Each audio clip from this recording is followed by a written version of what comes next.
Alright, let's get started. So, there was about a stream, I think, last Saturday? Nah, I don't remember. Either way, I had a stream that was going, but unfortunately I had some hiccups, so I had to cut it short. So we're going to start with that one, but the main goal of this is just to help teach some newer players, get some knowledge, hopefully share my tips, and see what happens. So let's see here. Before you get too far, let's just slow things down with some coffee. You can go down to an 8th speed. So let's just go down to that. So we had a router and a switch connected to, I believe, just the first two. Yeah. So from there, right, we're going to go up to floor 2 and set up the...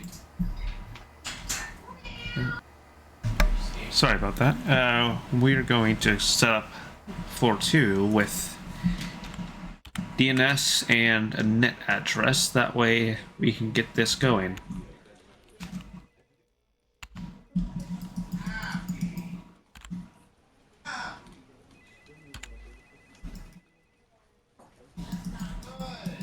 Alright, so, whoa, that was funky.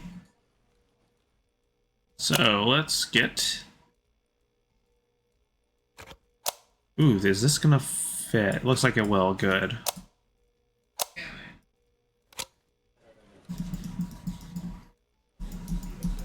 Looks like we got 200, which makes sense since we don't need a full...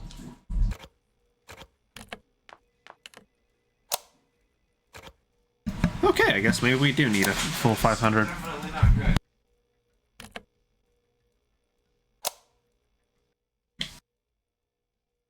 Alright, sorry about that. Okay. Now that we have a debugger set up, well, we will here in a second. So, we're going to go to the net shell and right-click to copy the router's address. We're going to do a route show. Actually, do we have... We might, but I'll do it anyway. Oh, it doesn't. Okay, so, first thing that I was going to say, when using the debugger, commands usually require a using parameter for the debugger. However, there is a always using command where you just right-click the debugger to copy their address and paste. Now you can't always just hover over this and type it out yourself, but why do that? We can just right-click and right-click to paste.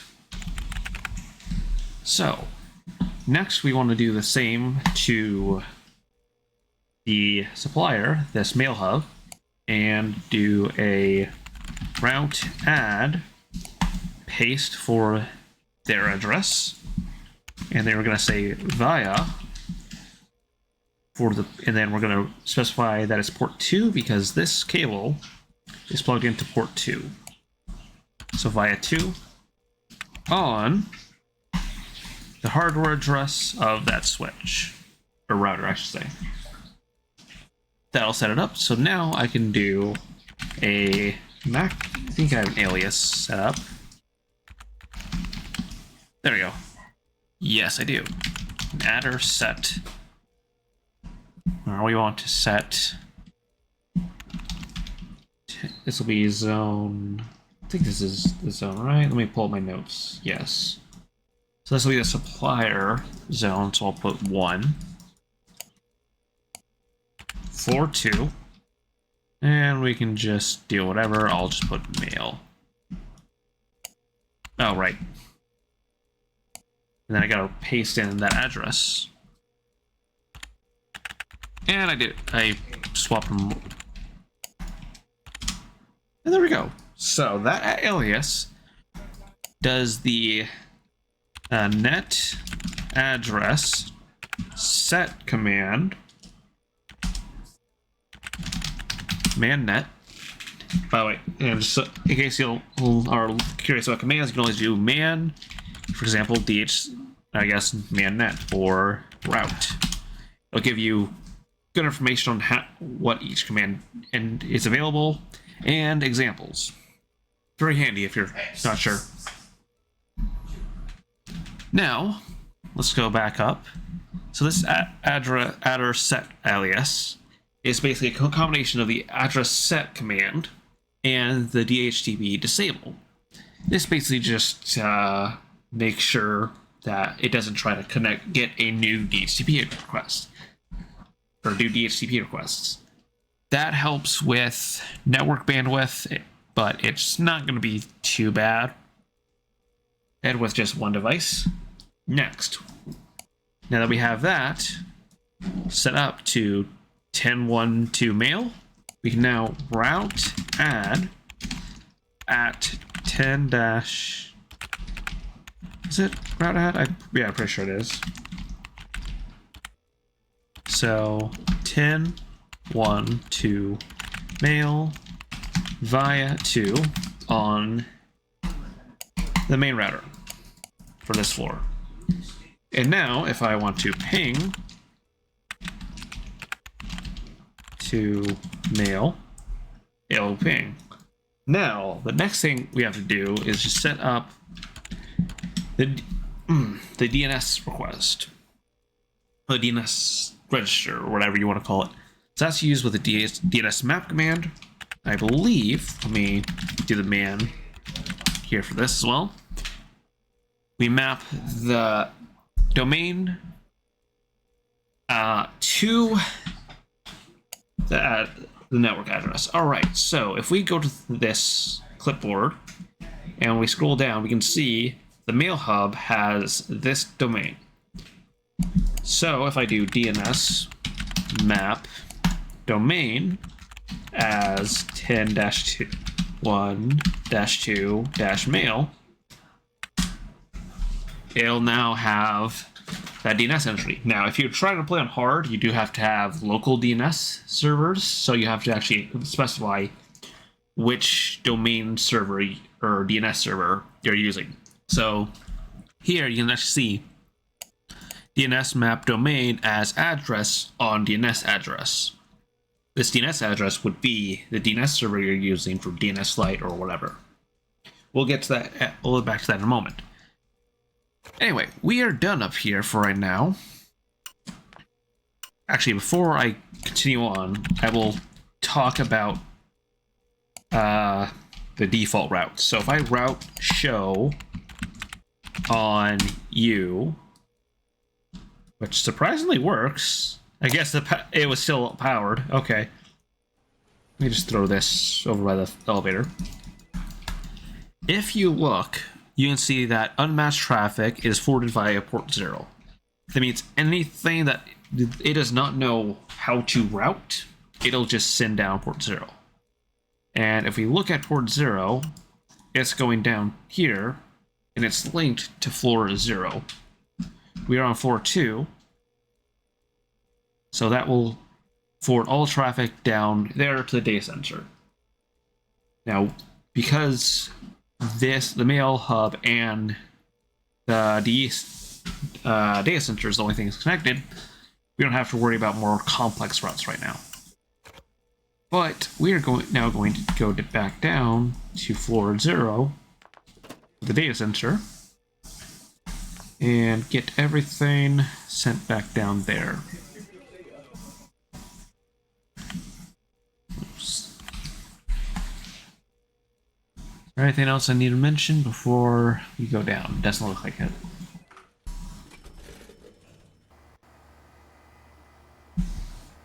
All right. Now that we got all that set up, let me reconnect this. And now we can talk more about my network setup and how I'm doing. Now, a while back, I think maybe a month or two ago, I did a test about zoning versus just direct data center links. what I have found is that zoning is much better than just linking every single floor to the data center itself. In fact, a comment on one of my first playthroughs actually mentioned that as well, which is very much appreciated and helps other people. But what I mean by that is right now I have both floors, floor 1 and 2, set up to go into this router. Right now, that is technically a direct connection for all floors. That is going to change here when I get floor 3, which is, if I can remember, Secretariat? Yeah, floor bill. So we're gonna accept that proposal. Alright, we'll talk more about that here in a minute. We're gonna get this started on floor 3. And we can talk about this now, actually. So, proposals are very helpful in helping you unlock more programs, software, and other fancy stuff.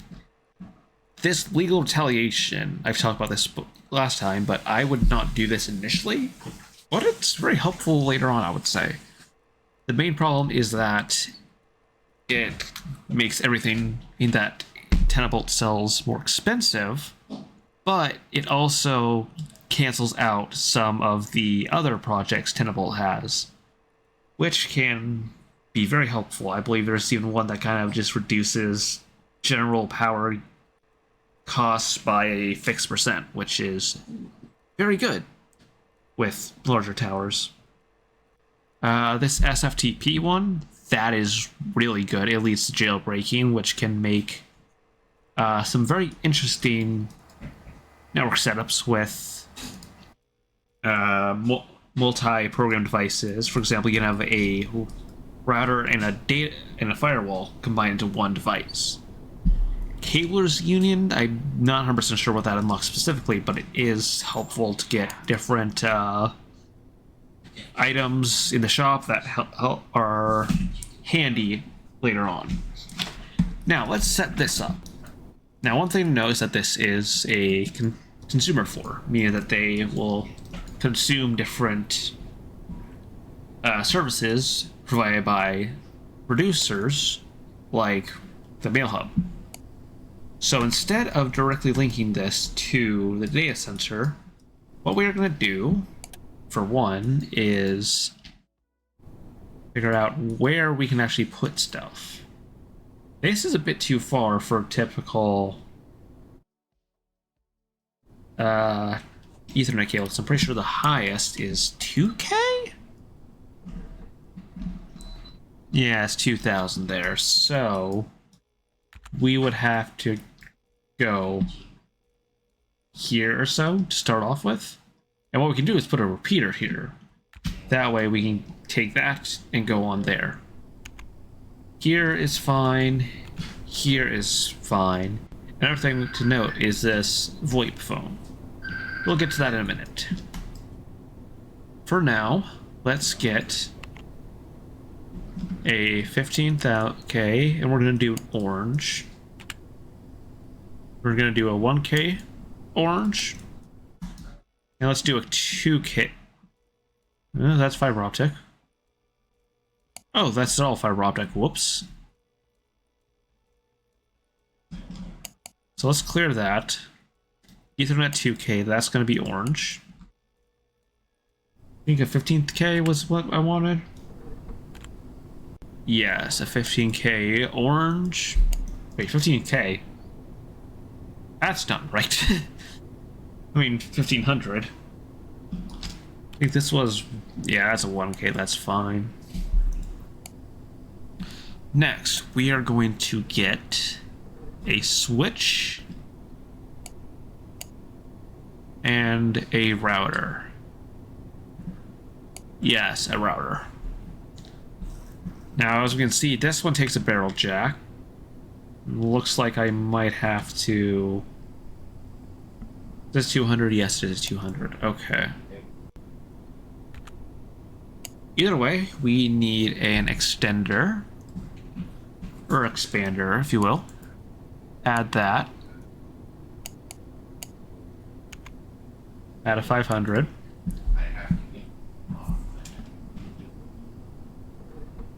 Alright, have one of those. We're gonna need an extra barrel connector. Let's make... yeah, that one should work. Alright. Let's get those sent up, then we'll start there.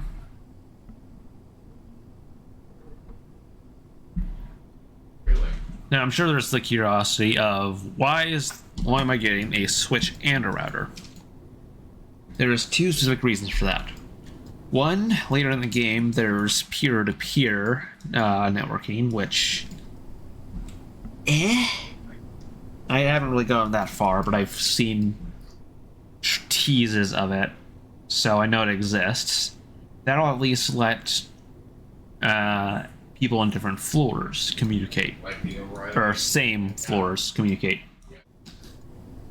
Next thing... oh, right, I definitely forgot something. Alright, hold on. ADHD brain here, sorry. We're gonna want... I think it's blue that goes... one second. Oh, I didn't even write that down. Whoops, okay. No problem. No, I don't think it's blue, because I think blue is horizontal, so... I think it's green that I use for inner floor. Anyway, why I'm doing different colors is that I have different colors set up for different purposes. Green cables I usually use for interfloor, right? Yeah, interfloor connections. Basically, the jacks here connecting to different network infrastructure. We plug this in, and that. Now I just gotta wait for the devices. So, for consumer or basically endpoint to network, I use orange for that. Give me 1 second, I'm also typing this down so I don't forget. Because if I have to do this again, it's going to be annoying to have to talk over. Or, look into it and remember. So...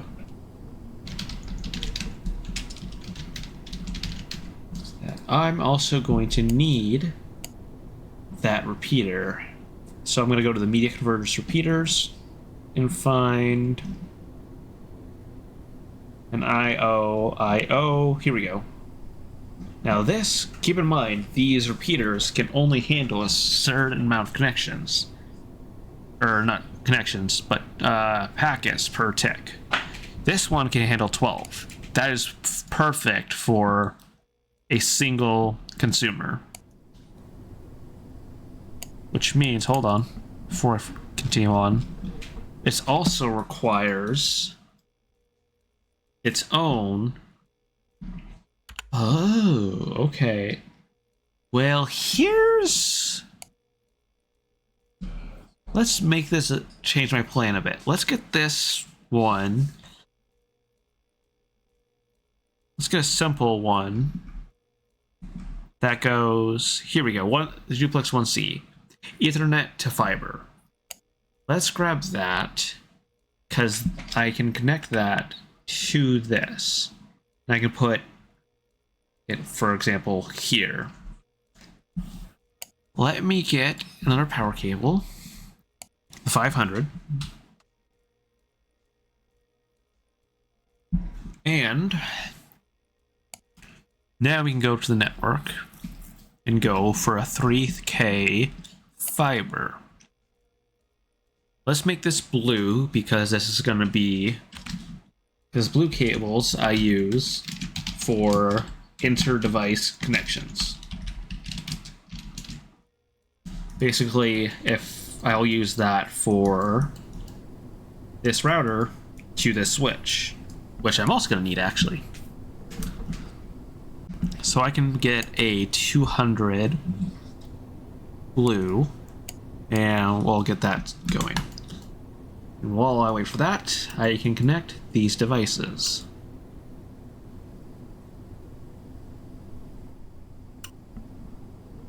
Oh wow, okay. Well, good news. I guess I didn't need the 15.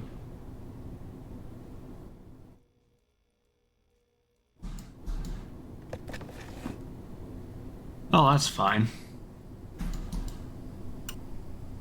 Got a green 1K? Okay.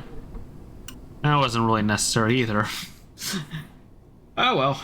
It's not like it needs to be a clean spaghetti.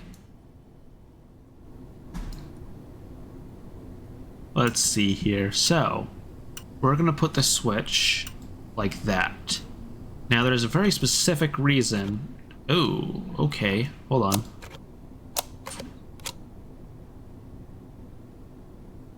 We're gonna get a bit funky. Oh, you're fine. Chill out. We might actually use... Oh, maybe not.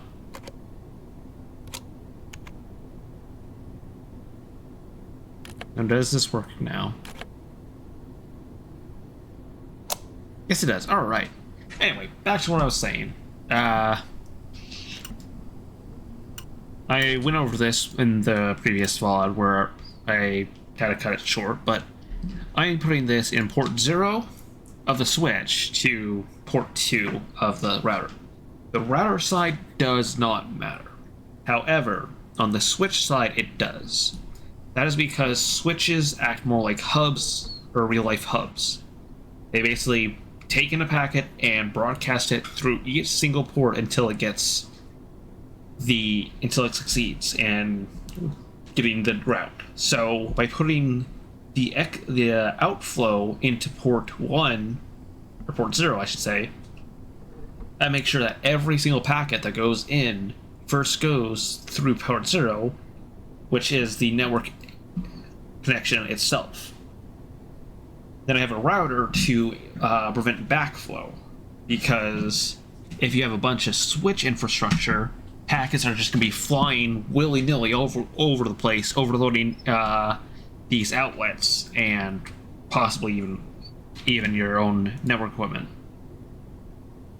So it's best to just keep routers as the intermediary. That way you don't have any kind of weird network issues. Alright, let's continue on. Let's get that plugged in. And next, we are going to take this.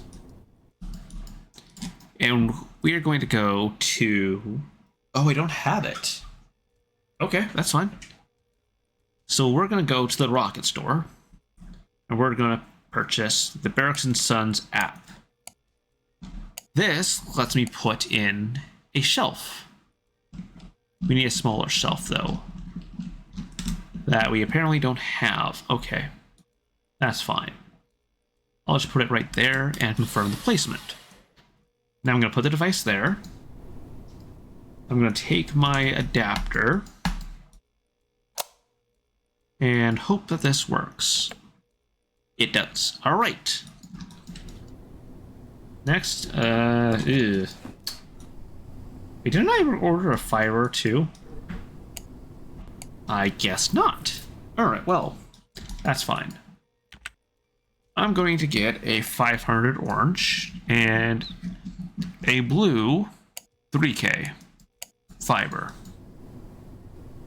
Now the reason I'm doing this is because I have two fiber ports here. And fiber has a maximum value, or maximum distance,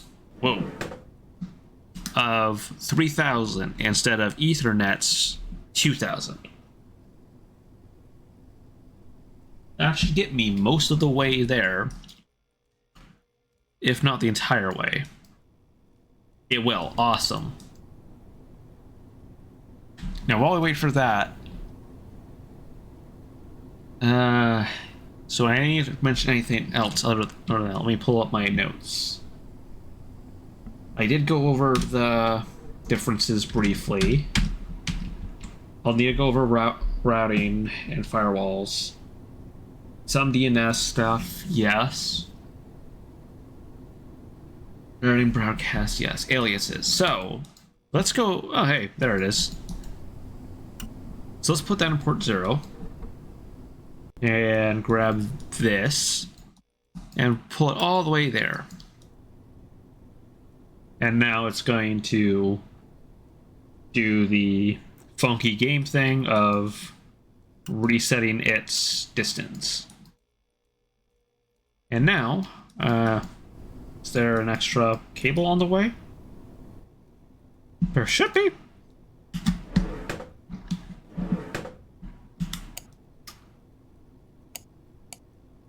I guess I'll order another one. It's fine.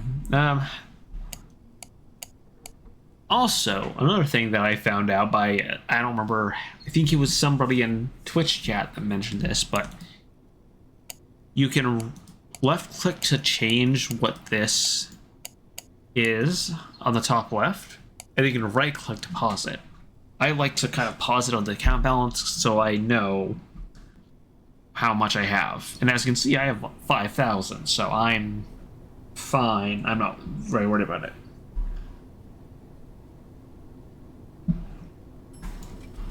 There we go. Alright. So now I'm going to connect to this, to here. And we can now power these things on. I also need a debugger because what I need to do is I need to change the default port. And then the next thing I'm going to do is I'm going to document SLSI for floor 3. Now, as I said with zoning, I'm not going to attach this to the data center directly. Instead, I'm going to send this down to floor 1 once I get a chance. But for now, I'm going to take this and be on my way back to floor. Ooh, I'm going to need to go to floor 1 first, actually. So let's do that.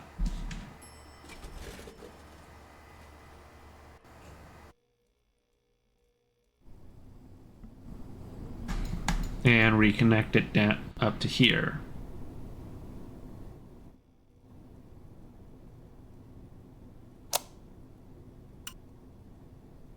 Now I'm going to connect it to the switch. That way I have, even though I don't need to have it connected, it is.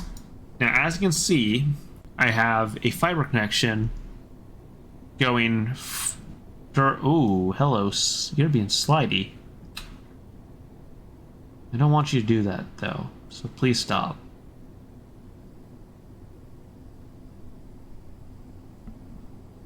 Are you still sliding? I think you are. Yeah, you are, slowly.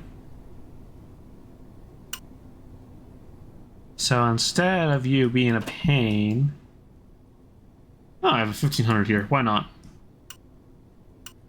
It doesn't matter. Alright. So, I have this fiber socket here. I added that using the Socketeer app. I basically, I can switch to... or add a RJ45 for the Ethernet or the fiber port. You can place it yourself. I'm not going to do that because I don't need one. What I do need to do is document this. Because this is going to be going to floor 3. So ZKDZ floor 1. Now I'm going to grab a... say a 500 green.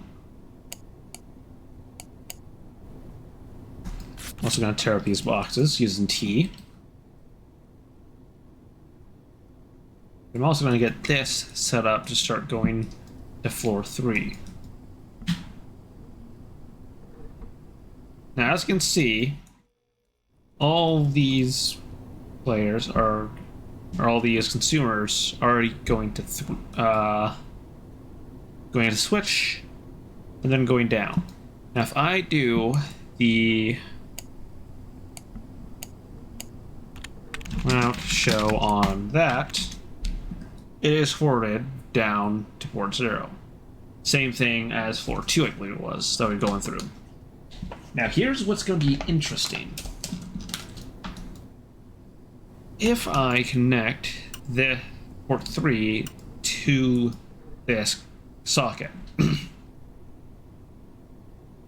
no, this port or this router does not know what to send down port 3, because if you look, there is no routes added. If I, for example, do a route add 1, 2, 3, 4, 5 via 3 on this, then any packets that it gets that are meant to go to the hardware address of 1, 2, 3, 4, 5 will get sent to port 3. But that is the only type kind of packets with that destination that will go down that route. I'm going to now delete that with route there we go, route remove. I think it's 1. Actually, let's just do man route. Let's find out together. So route remove number whatever on that. Alright, so let's do another route show. And it is number 0. So route remove number 0 on the router. Now that removes it. Now if you can see, there's also a traffic, an in, a source, and a destination, and then where it's going. You can change, I believe, all of these values here. You can change it to be a specific type port or protocol. For example, you send all TCP ports or TCP traffic down a specific route, or UDP traffic, or just ports or a specific port, like, you know, TCP 5060, like here. This can also route broadcasts. You do not need to send broadcasts. For example, on my other tower, when I futz around with DHCP, I think I did use a firewall, but what you can do is you can just add a route to a empty port, like 4 for right now, and say, send all DHCP packets down this non-existent port to just get rid of it. Something to keep in mind. Now, let's get back to what we were doing before, where I start rambling even further.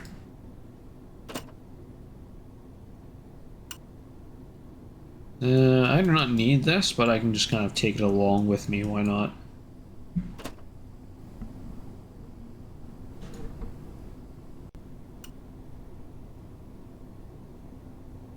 Alright, let's get on to floor 3. Let's put... Oh. Another thing, I do not know if I said this explicitly, but if you press R on something, it'll actually rotate. It's good if you want to have something right side up or whatever. Unfortunately, I do not have an extra socket here, do I? Or... power. Yeah, for power. So, what I'm gonna do is I'm just going to, for right now, on the switch. Alright, so, with that debugger now online because the light's lit, let's do route show on this, but it's not gonna work because it's not online. Route is not accessible, or address is not accessible because it's not powered on. It's not powered on, right, because I turned it off. Silly me. Alright. Now that it's online, now we can do the route show. Now, instead of the routes being forwarded to this port guy getting all the traffic from this floor, we want to route default via port 4 on the hardware address. Now you can do you can set a network address on these routers yourself if you want. So I can put this as 10.1.3.0, and now it'll actually set that. You can see it there, network address 10.1.3.0. This is because this is zone 1 for the initial consumers. It's floor 3, and I put 0 because it is the router for this floor. Of course, normal networking, it would be a 1, but whatever. This ain't real networking, just a abstraction of it. So now that we have that, we can unplug our debugger, plug this in, and for the final step, we need to connect this to floor 1. So we're going to go to Tower Link, pull up the information. Whoa, I see. Must have pasted something. So in floor 3 and floor 1, we're going to choose ZKDZ as our nodes and SLSI. Now, there are different tiers of connection. These copper Ethernet cables have 3 tiers going up all the way to 45, 15, 30, and 45. I'm going to request a link, get it started. That way we can start having packets flow and they're happy. Now there's also, let's see here, can I find fiber? Apparently not. Not easily, at least. Yeah, alright. That's fine. So basically, fiber is... Oh, here we go. Fiber has a much higher maximum output, all the way up to 140, as you can see here. That is the main reason why zoning can be so powerful. Because you can aggregate single floors into the zone hub, for example, floor 1 in my case, and then have that use the dedicated fiber line all the way down to the data center. Because if you have copper to copper connections all the way down to the data center, you're paying a lot of money for those links. It actually is cheaper, or in general, to have a high size fiber line running the entire way down instead of just a single copper line running all the way down. Now, there is a bit of an equilibrium. I don't remember who did the math on the Tower Networking Inc. Discord server, but it is cheaper to do long runs with fiber. Now, we have this set up. Let's check the Surveyor app to see how happy people are. Turns out people aren't very happy. And I think I know why. Let's go down to floor 1, floor 0, because I believe there is the reason. Oh, I might also need to go to 2 as well. That's fine. We're going to go to the data center first and plug this in, because we have something we need to do now. Whoa, funky. And that is, we have this port, or this router set up for the main data center. It has the connections to floor 1 and floor 2, which are the zone hubs. However, if we do the route show on... Really?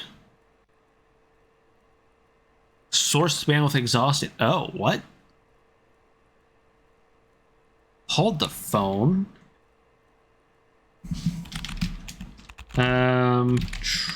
Watch. So watch will let you look at a device and just kind of peek at it. If, strangely enough, we have a network load of 24 devices. Interesting. Or 24 traversals slash packets. That is interesting. That I'm not sure. We watched the, and we were getting the same thing. About 20 traversals. That is strange. Let's go to the tower link and view the links. So we can see that floor 2 has very little traversals. That makes sense. To me, at least. But floor 1 to 3 is quite loud. Interesting. But either way, let's go back to what we were doing and focus on this. Let me just clear. Yep. So, we're going to route show on this data center router. It doesn't have any links. So if I want to ping the, let me go back to the surveyor and get the information from this guy. Basically, most of the users or the consumers will be wanting to talk to the mail hub to, you know, do whatever they want. I guess check emails and stuff, communicate with others, whatever. All I care about is that they want to connect to this. But if I try to ping this to wastefultext.net, it doesn't work. Oh shit, I forgot about my water. It gets the DNS because of this, because if we look at the route show, all default packets are getting sent to port 4. So, if we, instead, but here's the thing, it doesn't know where the 1012 mail address is, because we haven't told it where to go. So, we have port 1 going to floor 2. So we're going to route add 10-1 via 1 on this, not you, on you. Now, why am I doing 10-1 instead of the full address? That's because it is a prefix. I have the 10-1 and -2 mail to function as prefixes for each step. The 10 is basically just whatever, kind of my default, like, big enterprise subnet thing. You don't have to have that. The 1 is the zone that is a part of, starting with 0 for the consumers. For 0, I guess it was. And then 2 for the floor. But this is just going to be going to the floor, or not the floor, the zone hub for zone 1. And then I'm going to need, probably going to need to go up, because I'm going to guess that I still can't ping that. No. Because I forgot. Why is that? Well, I guess we're going to get to learn something, because I'm confused myself. Why is it that this is getting stuck? Oh, hey, there we go. It actually does work. Okay. So if we go to the tower link, Or not. Well, I guess. Let's go to surveyor. Now everyone is happier because they have connection.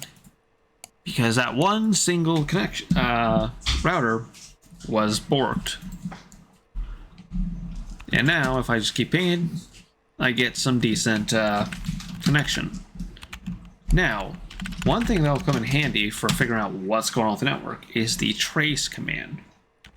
If we trace the wasteful, trace this, we can see what hops it takes. And as you can see, it starts here, the 66042. It goes to the router. The router, let's see here. The router then sends it through this link up to floor 2, and then it replies with that. Now, interestingly enough, this took 9 bandwidth. Why is that?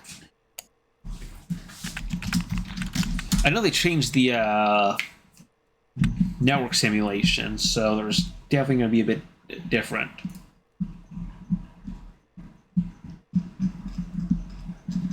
But I don't really know what exactly they changed with it, so I did see that networking loops are a possibility now, but we shouldn't have a loop. Either way, we now know that this is happy. If we go to the tower link, did this cool down a bit? Not really, no.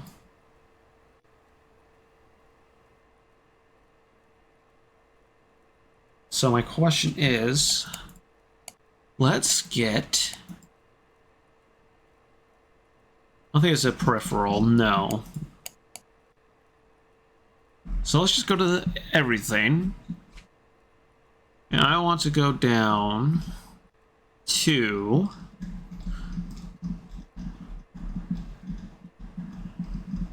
Where is it? Not the load tester.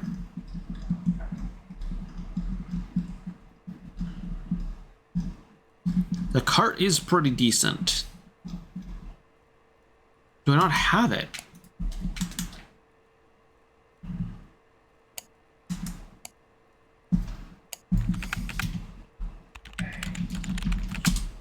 There we go. But instead, let's get a firewall. Is there no firewalls? Oh, you know what? It's probably not firewall. Yes, Firewatch. Hey, there it is as well. So if you're looking for it, just look at the firewall / taps. So let's get this bad boy, the big one. That's gonna need one of these. We're gonna get that ordered. Once that shows up, we can continue on figuring out what's going on with everything else. Because the firewalls also come in with the network tracing capability.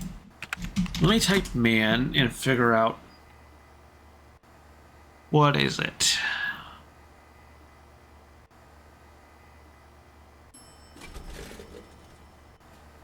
Oh, thanks. That's the wrong one yet.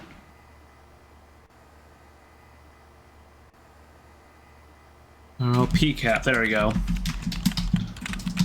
Man, PCAP. Yep. So PCAP basically lets you see what packets are flying around on the network between these devices.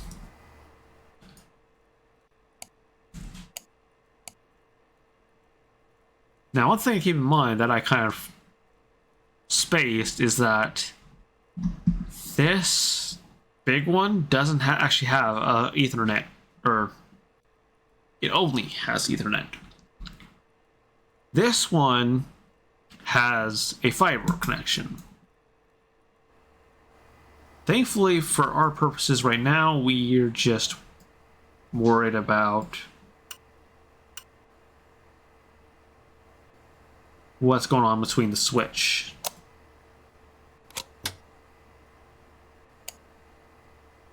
Now, of course,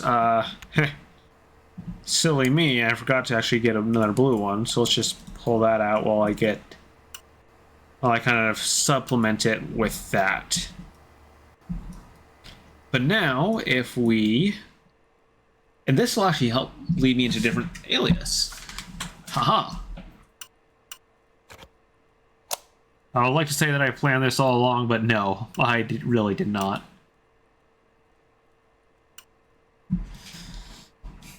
Okay. So now that we have connection, let me type my alias command, or the alias. I have a FW setup alias here that has a whole bunch of firewall commands on it. Basically, what this does is that it whitelists every single valid type of traffic and then default denies everything else. Every single command is just a type of network traffic. It just makes it very easy to do FW setup, copy, paste, enter, voila. As you can see, debug any.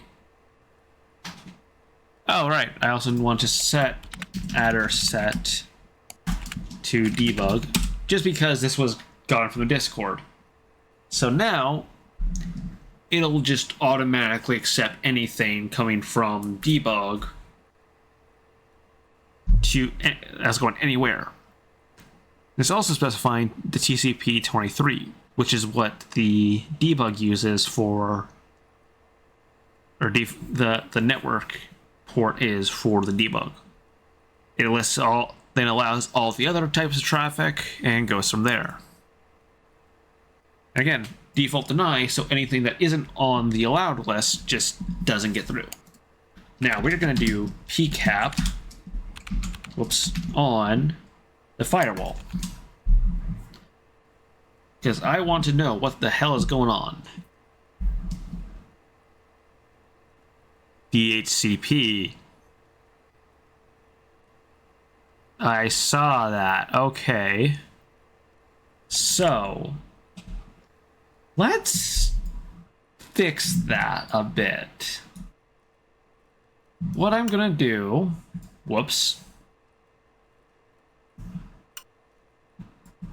is I'm going to, for now,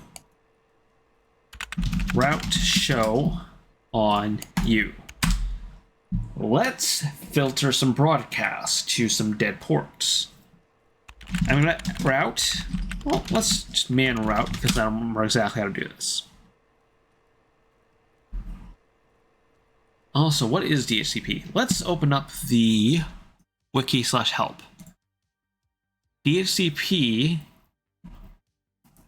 where is it? Huh. Kind of doesn't show it here. That's fine. Anyway, let's do a route, add firewall hardware address via 4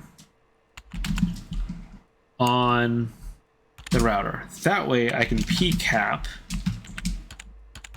on the firewall. And I can see DHCP on UDP 67. So, let's route add, I guess man route, so I make sure I can get the right syntax. Traffic UDP 67 via 2, which is a dead port. We can drop? Hold the phone. Can I drop? I can drop broadcast, of course, but I don't want to do that because I'm pretty sure DNS is also a broadcast. So for now, let's just route it through 2 on this. So now all DHCP routes that gets, or broadcasts that get sent to this router will just get sent off into nothingness. So now if we do another pcap,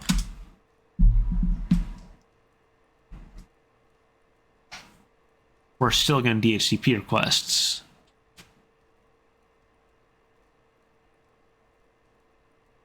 From port 1, though.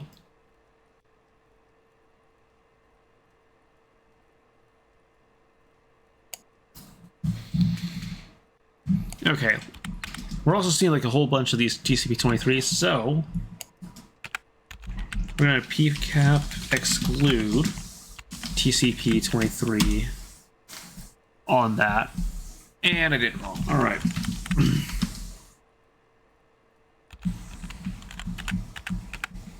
Oh, you equals 23. Okay. And there we go. So we're seeing that this actually has DHCP enabled. So adder set 10 dash, let's do 255 for whatever. But you know what, let's not. Let's just DHCP option. Okay, probably not DHCP option. Is it net? Oh, it is net DHCP, okay. Disable. So net DHCP disable on there. Now, if I look at this, I should see virtually only DNS queries. 72744. Why? Where's that coming from? You. And you. That's not what I was expecting. Okay. So what you're saying is I need to just tell all of these to pipe down on their DHCP requests.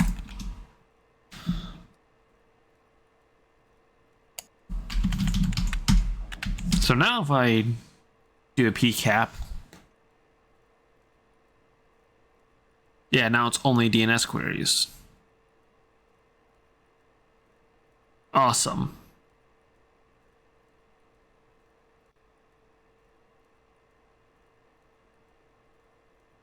Sweet.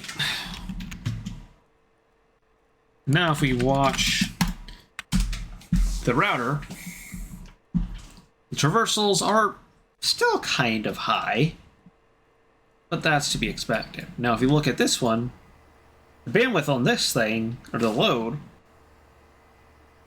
is only 6 right now. Much better than the 20 or so. So now I have to figure out, where are these DNS or DHCP requests coming from? Because what in the hell? Luckily, we can find out.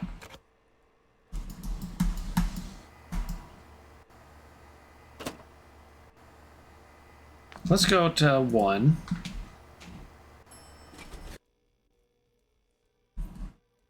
And I'm pretty sure... Yeah. Alright, that's fine. What I'm going to do is I'm going to pull the plug on them for real quick. And I'm going to route add UDP 67 via 1 on you.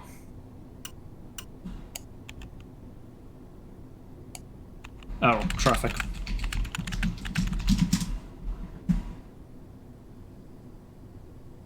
And it's not accessible, dang it. Okay. That's fair.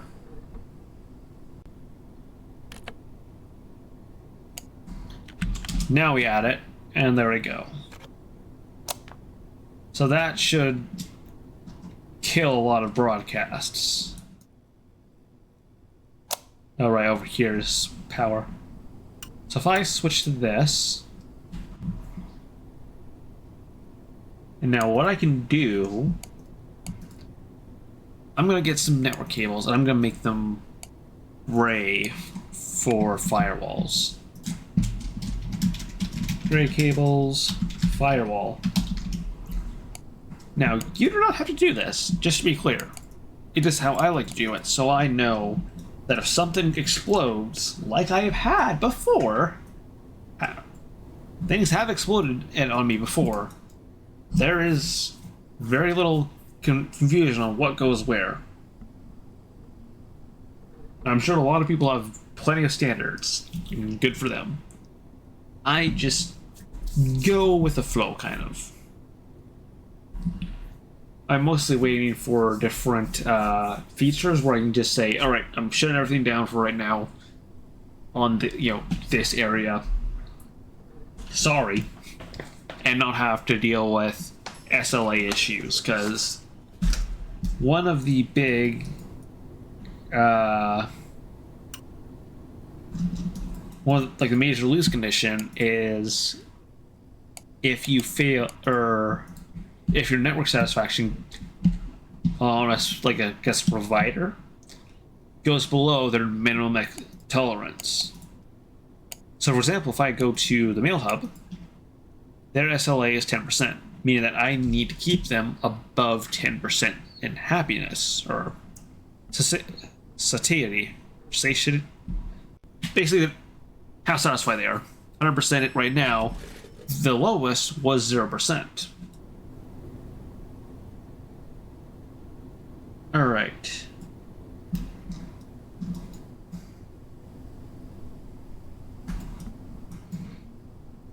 So what I'm going to be doing real quick is I'm going to be pulling out, or getting a firewall between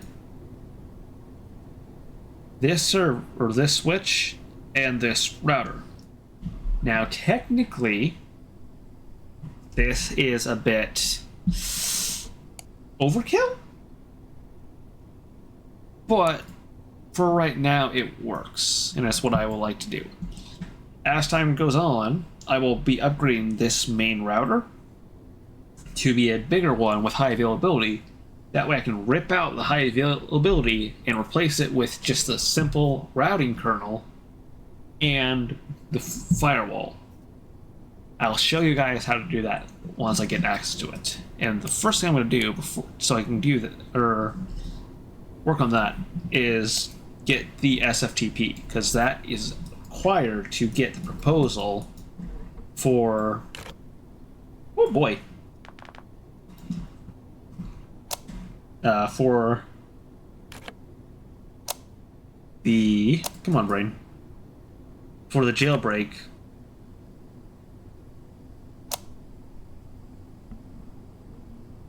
Oh, it's slipping. Stop it.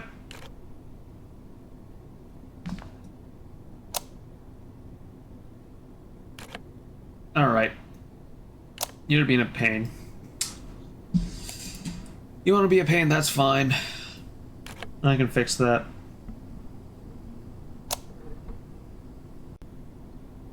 So instead of using a shelf, let's get a rack. From barracks, there are racks. And it looks like both of these should work. So let's put... placement blocked, dang. There we go. Let's get that. Now let's... ah, shoot. Okay, apparently this does not like the rack. This is not like the rack. Ah, shoot. See all the cables on the ground? Yeah. This is one reason I like low speeds at times. Let me go to the router, or switches. Not rack mountable. See that? That's what I should have looked at first. Not rack mountable. Mountable on that rack. So these can't use racks, but I know there's a shelf. Give me that. It's fine. They don't need to be happy. Let's just try to get it back up and running, though.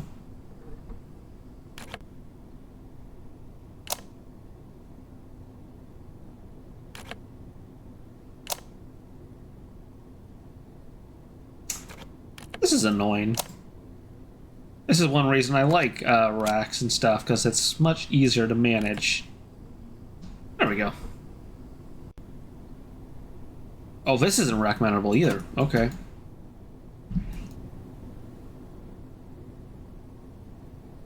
It's fine.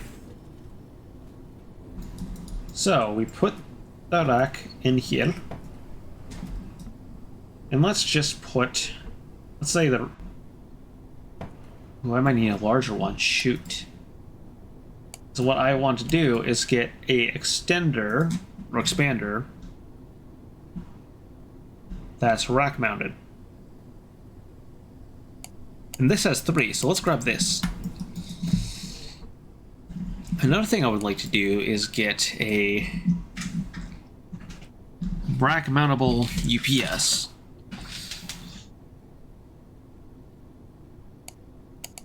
I don't know if this is actually the right one. We're gonna find out. Or the right rack, I should say.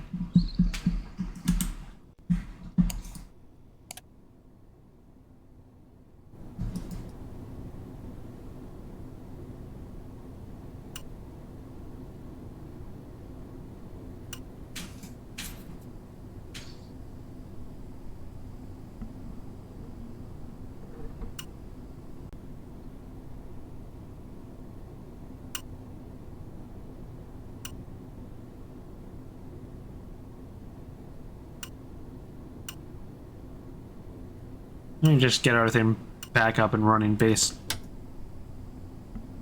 baseline just so I can keep surviving. Wait, what? Oh, right, because rack shelf. Yeah, seems like... Okay, I can put that there, though. That's good news. Okay. I haven't really played much with racks, honestly, so it's a bit new to me. Can I put that, like, down here?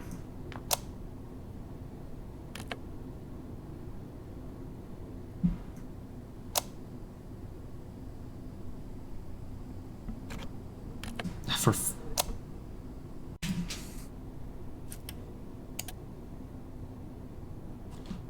Guess I can put that there?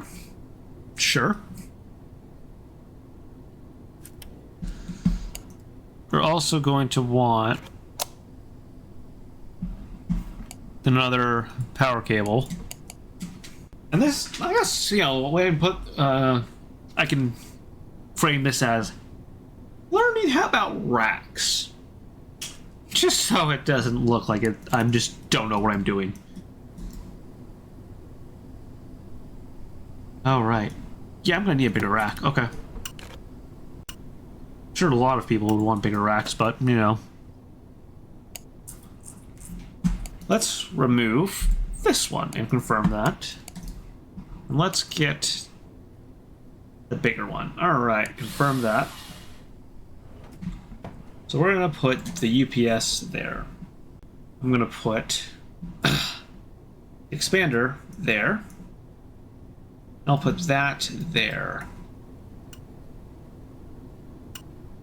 That way it's battery backup, extender, switch. Now because of that, I can actually put that, or the firewall, between the two. Awesome. Let me plug in the switch real quick. Luckily the router is still online, but it's not connected to the data center. Whoops. Now it is. I'm gonna need another cable. So I'm gonna need to plug in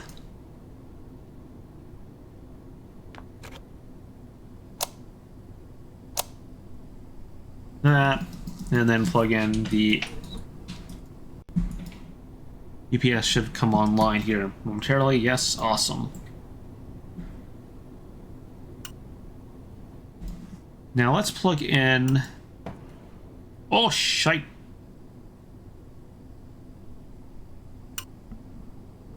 Ah, I see. Okay, I'm gonna need a bigger one then. Good to know.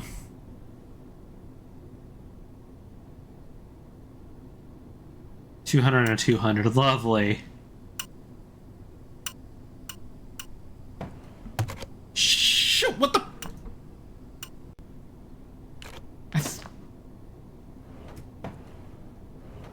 There. Mount it. Mount it. There we go.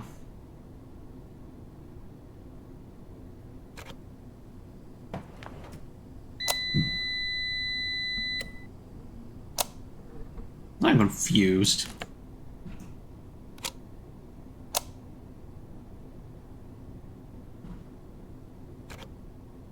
That's not gonna work. Okay, that's fine.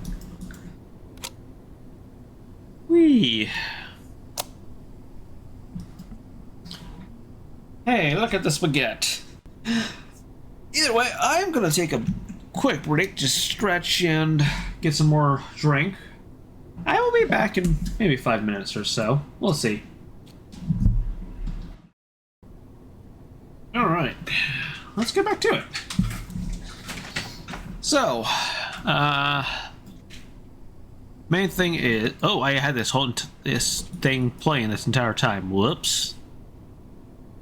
Oh well. That's fine. Let's get the gray.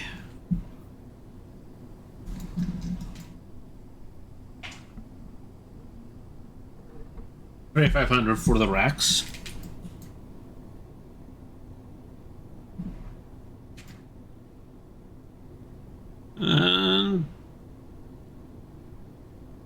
Oh right, I also need the 500 DC adapter for this. Well, I would really like a box right now.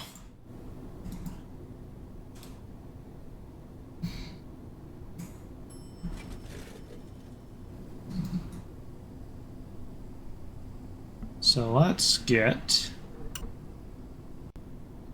Firewall plugged in there.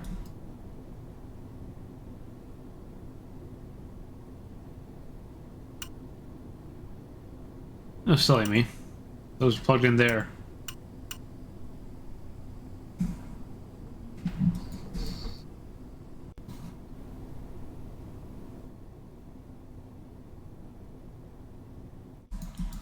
Oh yeah, you're not connected. Whoops. Alright, now everyone's back up and running. Awesome.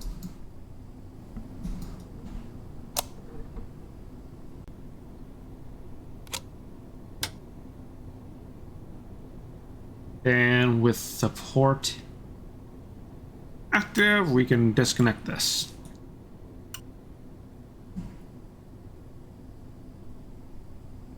So now let's get this back.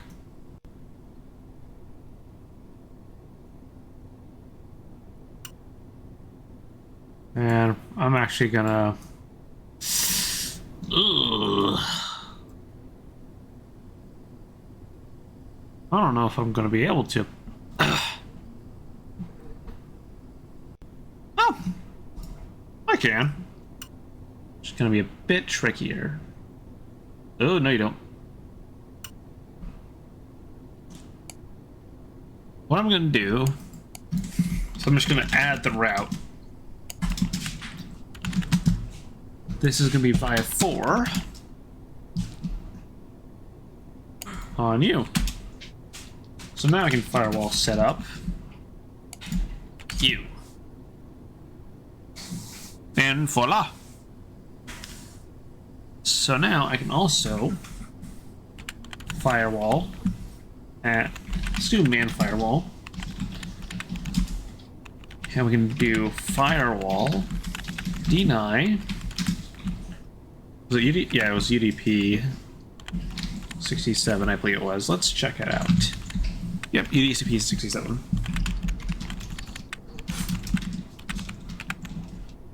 So firewall deny UDP 67 on you. So now if we do a pcap exclude TCP23 on the firewall, you can see DHCP. I believe that will get blocked, which is good.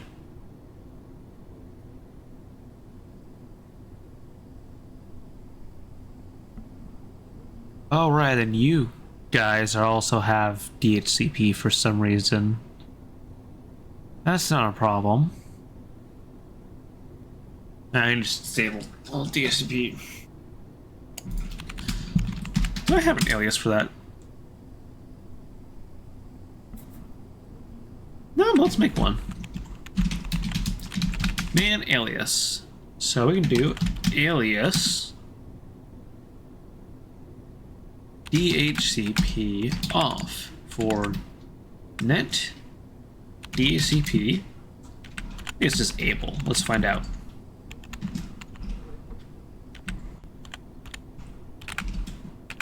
Oops. Net DHCP disable on $1.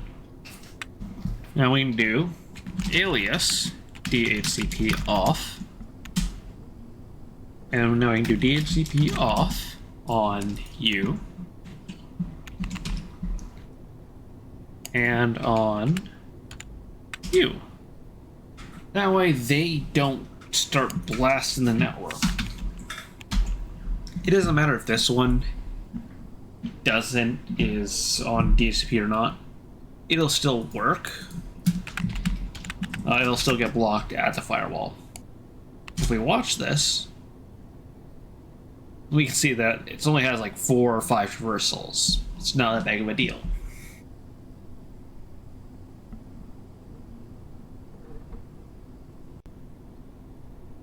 So not too bad. Alright.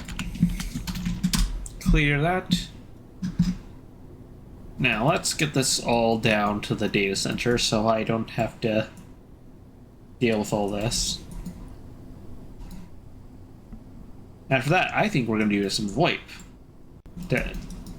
So, to summarize what I have on this floor for right now, because it's a bit of a spaghetti mess, I have all 3 of these consumers connected to this one switch.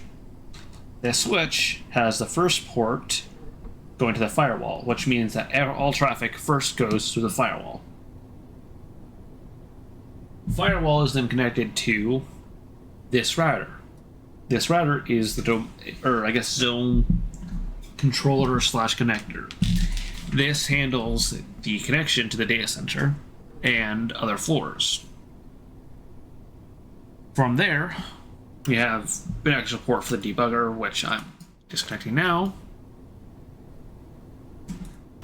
And we also have a power or UPS to keep the lights on, and a power extender that has everything powered and connected. That way, if there's ever a power issue, it doesn't lose connection. Because if we lose this controller, well, the whole network goes down. For at least this zone. Other zones wouldn't be that affected by it too much. But with SLA requirements, the mail hub might not be very happy about it. So, let's continue on, shall we?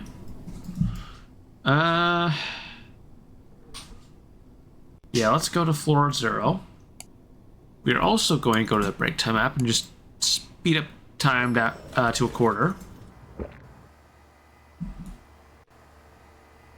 And put all this into this box.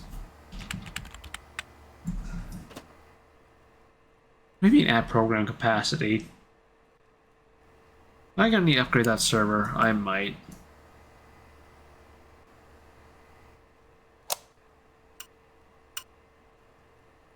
Excuse you.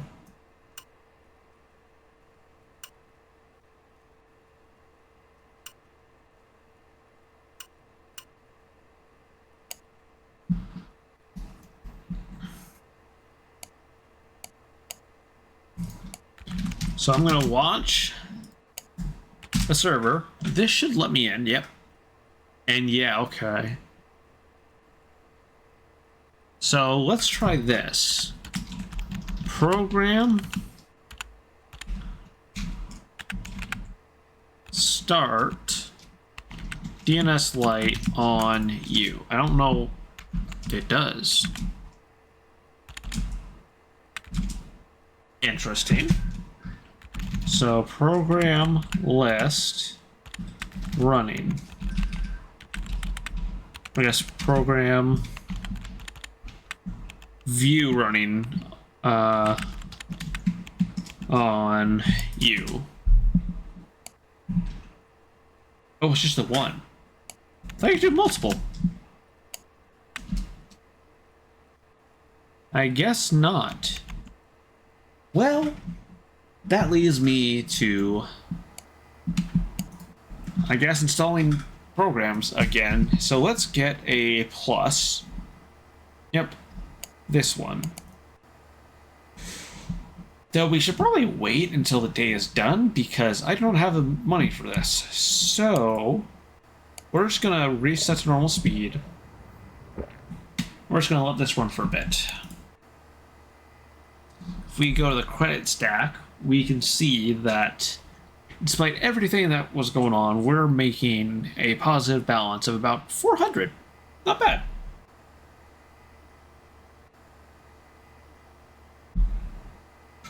So we're just going to let the day tick over real quick and go from there.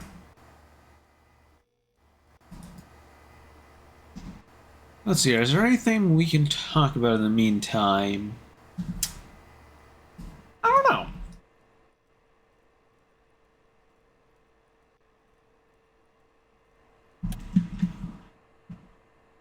Talked about switches and routers. Talked about routing. Talked about firewalls to a degree.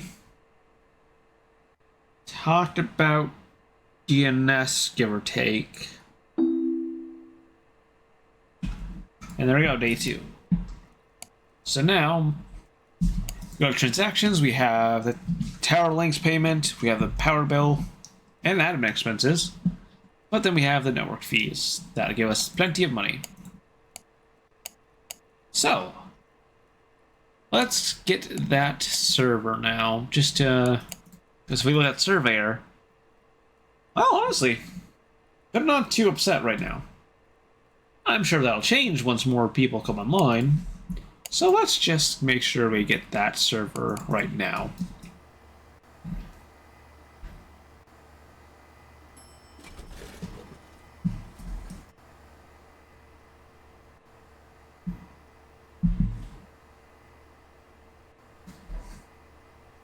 Let me also get a 500 network cable. Oh, you know what? I don't think I actually went over how to do this. This is pretty simple. You just press and hold T and just kind of drag, and it'll make a direct path from wherever you press T to wherever your mouse cursor is, which is how I've been doing this whole thing of checking for cable lengths and figuring out what I need.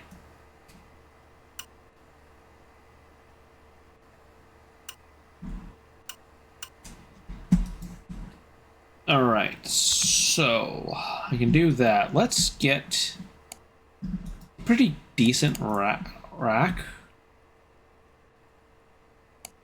Yeah, let's do that real quick.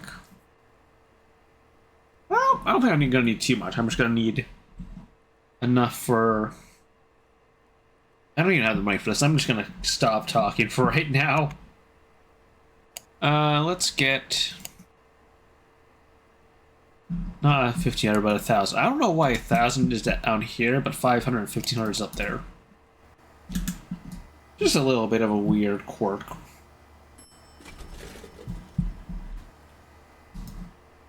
Either way, plug that in. Plug that in. And now, so, let's clear that out with clear. Now, program list. Now you can see that we have the VoIP, DNS, Padu, I don't know what that is. So, I don't know what that is, so let's program describe it.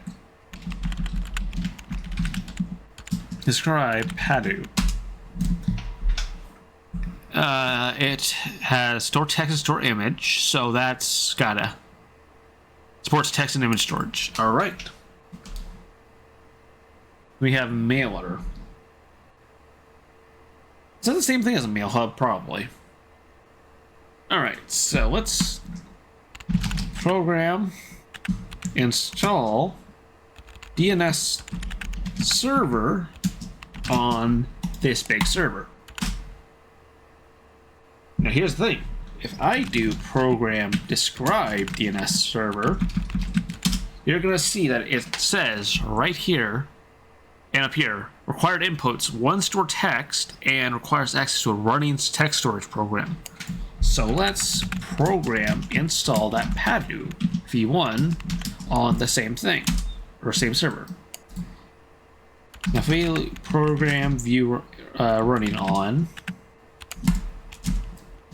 it is now running both of them. And if we watch that, we should see DNS requests coming in. And we're hovering around, well, 5. It's basically 3 to 5. Oh, and a 6. Lovely. Either way, that's going to keep that's going to keep or give us a good buffer for server the. Come on, brain. That's going to keep the DNS servers running for a little bit longer.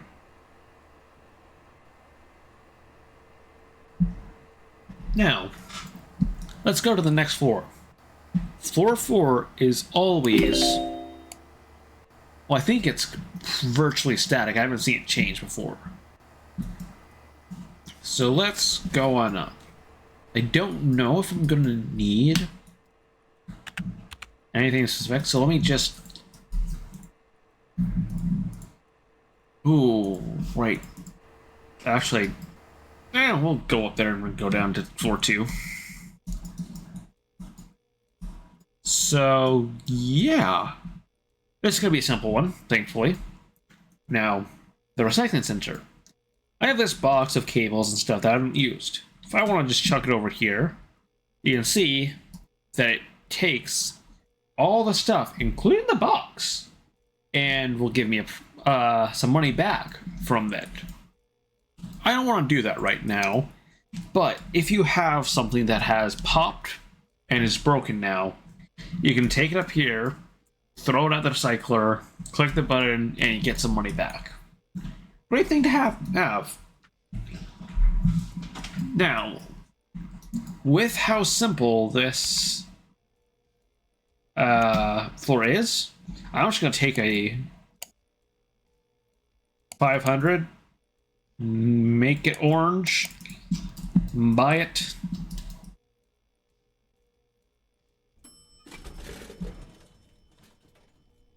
Plug it in. And I'm going to say ENXU is floor 4. Now since this is a provider, you can look at that here. It says it provides, it has this, and it uses this, but, actually doesn't say that requires anything. Okay. Either way, let's go down to floor 2. Now, we do have this cable or outlet. That's a little bit far, so let's instead make our own. With the Socketeer app that you do have to buy from the Rocket Store, let's put in a RJ45. If you hold G, you can actually see that snapping to the grid. I'm going to use that to install the port right, let's say here, and confirm that installation. Now, ADJE is floor 2. Let's get a quick green cable of the tiniest size. We could always use blue or orange or whatever. Did I not change it? I guess I did. Well, shoot. That is one of those instances where you could just say screw it and use it. I like my network colorful. It tells me exactly what I need to know. Oh, you know what? All right, let's...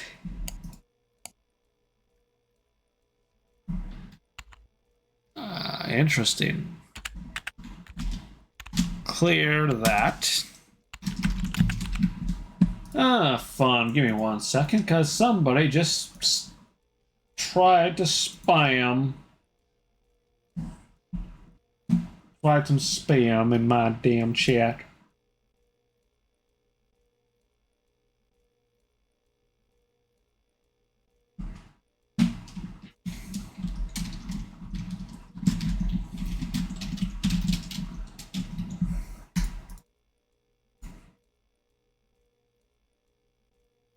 Alright, anyway, as I was saying, let's route I think this is...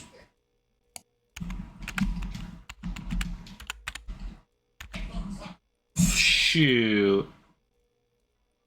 I don't remember what this is attached to. At least port-wise.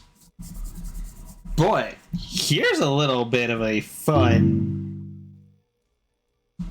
Oh, yeah, debt warning. I guess I got a little bit more than I wanted. Okay. That's fine.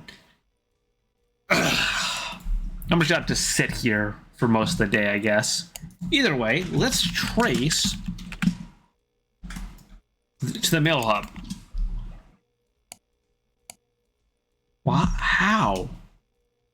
There we go. Okay.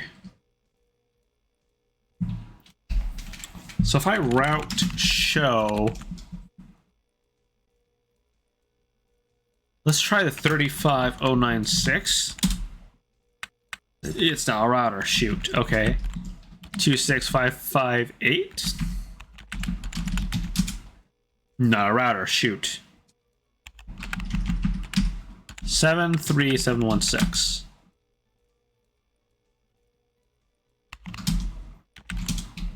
Hey, there we go. All right. So, after a little bit of, fuckery and weird strangeness, kind of hack job thing, we now have the routing table for the server, or the router, on the data center. And we can see that 10-1 is port 1. So we're going to route add this router to the routing table 73716. That way we can ping it for 1, but we can also manage it remotely without having to go back down. Now we're going to do a route add 10-1-4 via 3 on this router. Done! So now let's connect it. We're not done yet, but that's another good step. Now we need to take floor 4 and floor 2 and connect ADJE with copper to link this up. Now, it's not going to be working just yet because we need to state or tell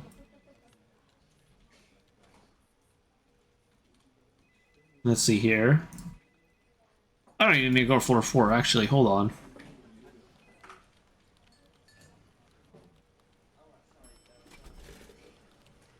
I can go to Surveyor, copy these details,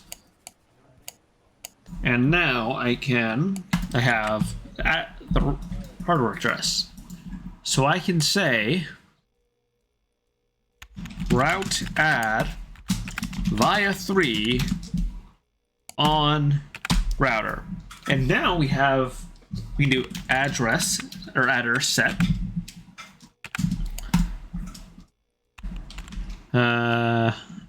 Which one is which? I think it's, yeah, it's the 938481. We want it to be 10-1-4-recycle.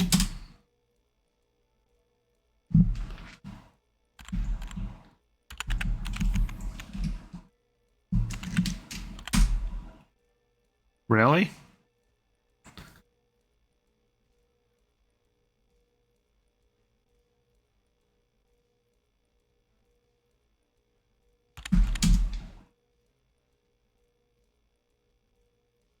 Interesting. Can I ping it? No.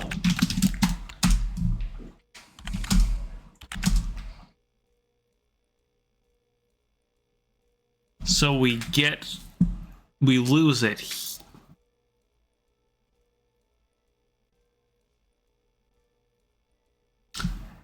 I know why. So, try to give it a second to figure out what the issue is with this. Let me also pull up, I guess paint would work. Not the best, not the worst. But I'll just start sketching real quick to give you, that way we can kind of have a visual explanation of this. Because it took me a second to realize why, but there's a very clear reason why. It just takes a minute to think about it.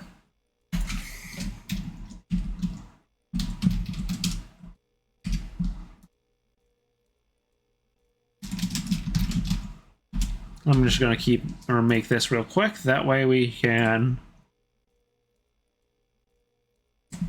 switch to it real quick.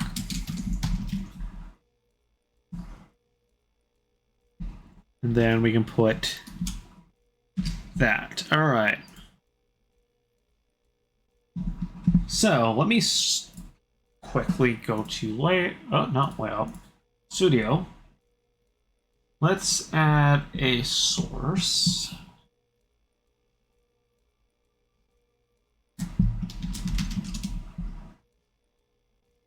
For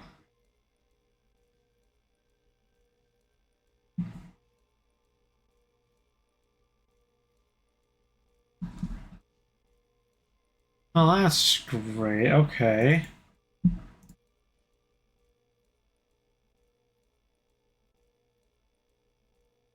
Oh, there we go. Okay. All right, this isn't going to look the best, but it'll work. So, we have the debugger here. It has the switch in between it. I'm not going to worry about that. Oh, wait, hold on. Oh, no, we capture the cursor, so that's fine. I don't know if I can see it running around, though. Okay. Oh, no, I can. All right. We have the data center router going to the floor 2 router, which is the zone hub. We'll put zone hub there. Oops. Not used to paint. And then we have floor 4's recycler. Let me also just pause the game real quick. So, floor 2 knows about zone 3. Or floor 4. But here's the question. You know that this works. It knows via 3. But what about the data center router? We go back to the data center. Where is it?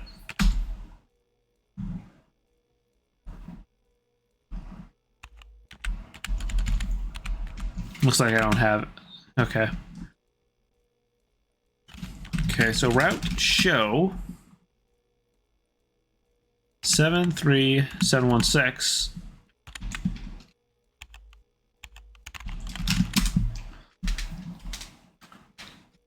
Question is, where's the recycling center on this list? Floor or 2 may know about it, but the data center doesn't.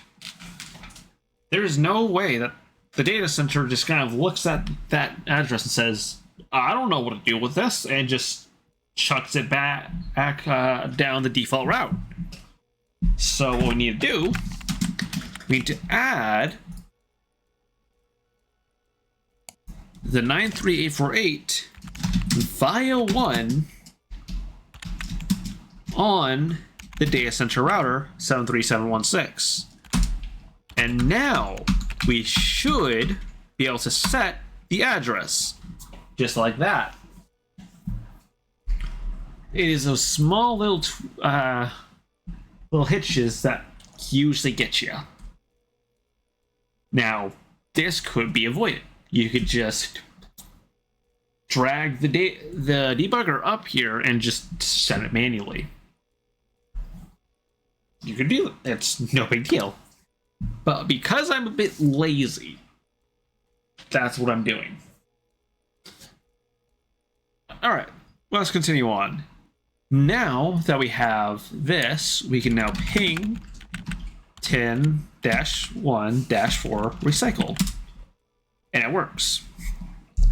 So let's now DNS map as 10-1-4 recycle.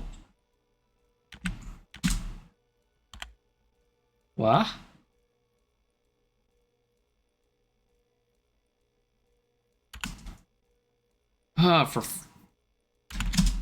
There we go.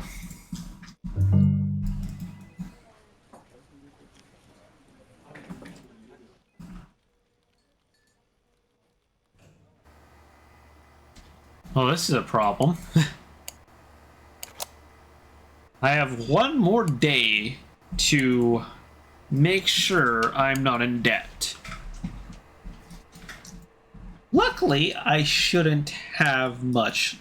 I should be able to get out of it today. Either way, yikes. Oh!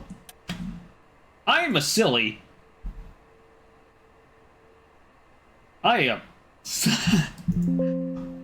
Well, y'all missed that. Alright, let's try this again. Well, let's just scroll up, I guess is the best way to put it. So, we have... Yeah, so as you can see, we tried to trace it, but it didn't work. So, and then we did a route show on this router here, this data center router. It didn't know about what floor 4 had. All it knows is the firewall and the floor 2 router. It knows about nothing else. So we added the floor 4 address for the recycling center to the list on this data center, on this router. That let it route the address set command to that device / endpoint, whatever you want to call it. Then I had a bit of an issue with the DNS not wanting to behave itself, because I guess it really did not want to set it for whatever reason. Oh, lovely. Power outage. Okay. Joy. Well, that means we have to do a bit of redundancy checks.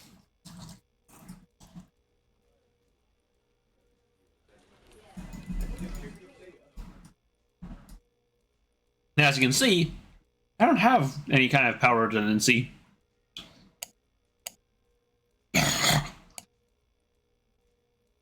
I also don't really have the money to build up redundancy. So let's apply for a new loan.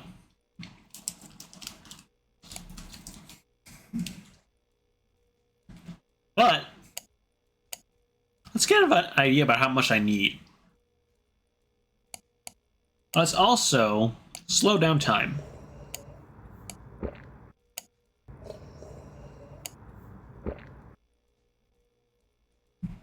Now,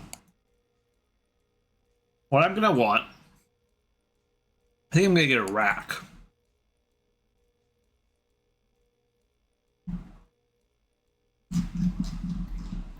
But I'm gonna use this one,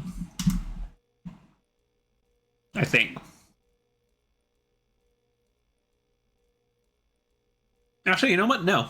Let's get this one. So 750. That's about all we'll need. Okay. So let's check this out. I should get a simple loan.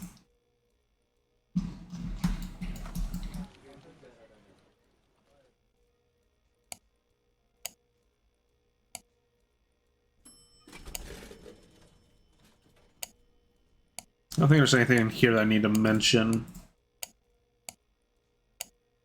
Oh, well, actually, here's the tip that I mentioned about using tea.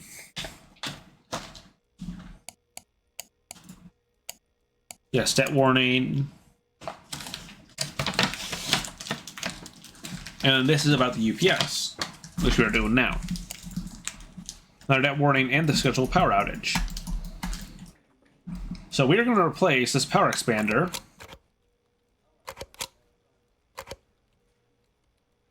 with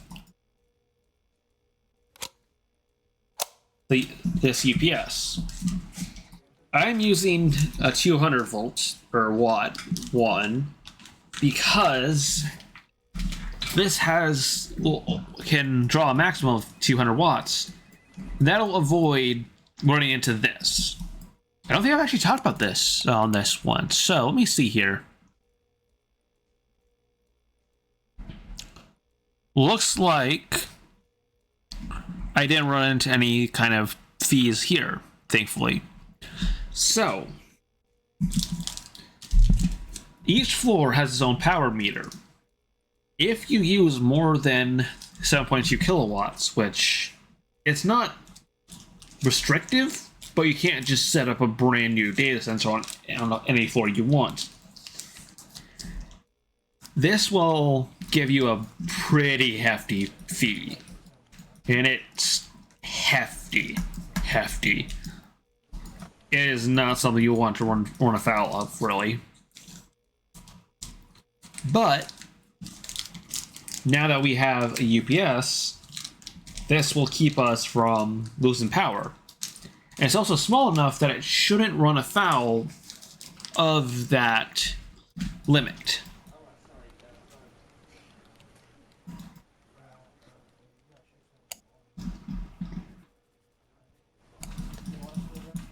All right. I think that should be it for this floor.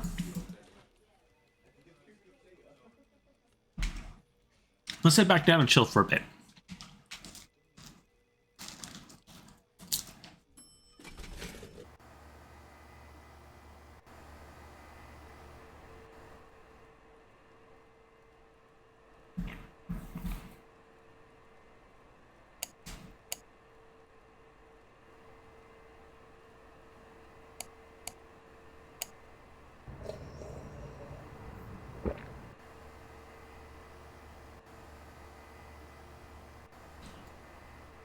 All right. So we have DNS.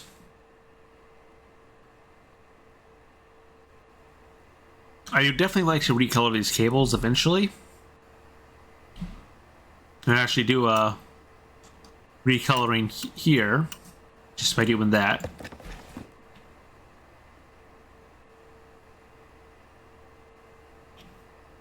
Why are you getting overloaded?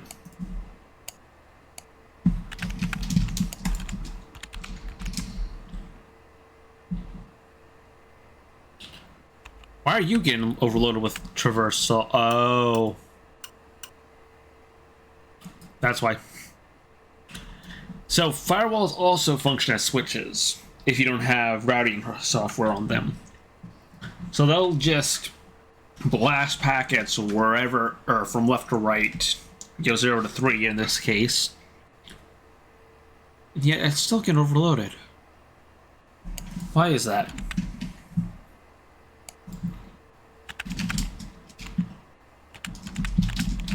Let's find out. Don't forget the yawn. A bunch of DNS queries.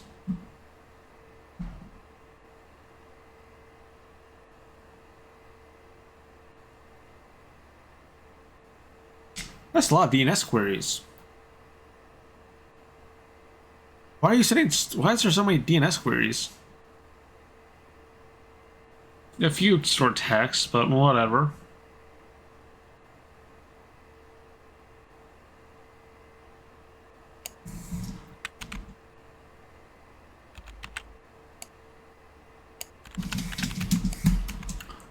Are you really having that much of an issue? Not really. Is this having an issue? No. So why is there an issue? This is so confusing.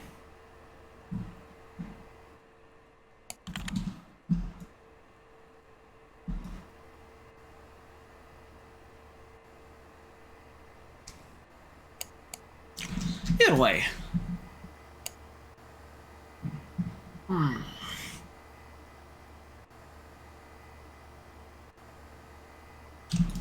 Let me get a sense of my network setup right now, just so I can make sure I'm not overly taxing. Alright. So here's what I'm going to do. That's going to be a bit unique and a bit different. But this should actually help me in the long run. Hopefully.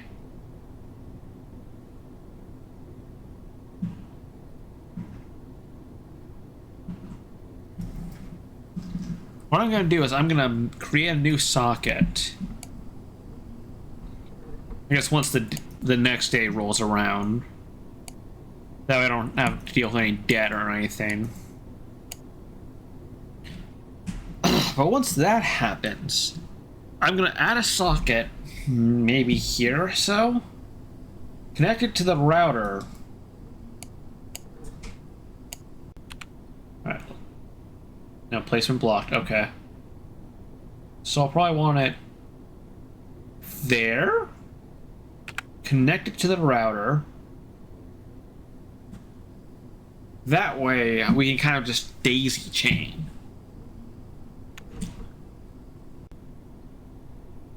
That might be a good way of doing it. The tricky part about that is that each part of the chain puts more stress on all the lower chains. So I think I avoid doing that for very long. And honestly, I think I'm going to say no to that altogether. So let me look at what routers I have now. I do have this basic one. Or refresh, whatever. Alright, so this micro, this milli, this spine. Okay, so I would probably want to upgrade to this micro for the zone hub. I'm sure there is like a kind of, I think that's one of the decent middle ground routers, and that might become a staple for more intensive network operations, especially down below. Now, one thing to note about the spine router is that it only has fiber, so you have to keep that in mind if you ever want to use it. But at the same time, it's also not rack mountable? What? Damn. Either way, though, as I was going to say, it has a very high traversal amount.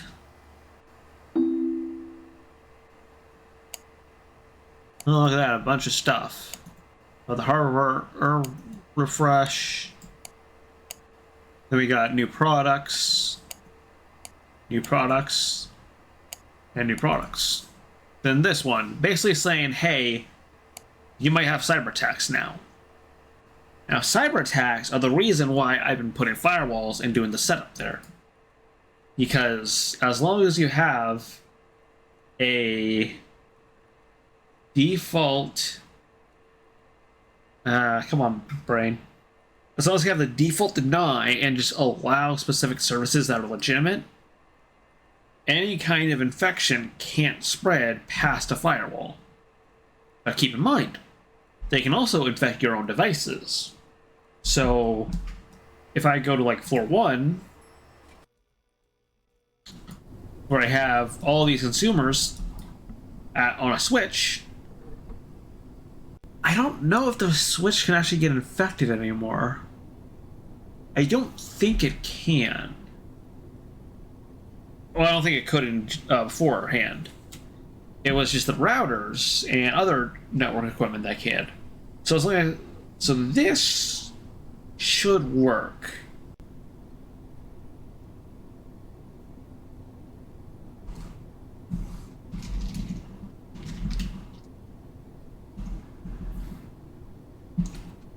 Hopefully. Now keep in mind, I don't have this on every single floor. That is the tricky part. What I would want to do, really... I don't know. It might be a good idea. Let me go to firewalls.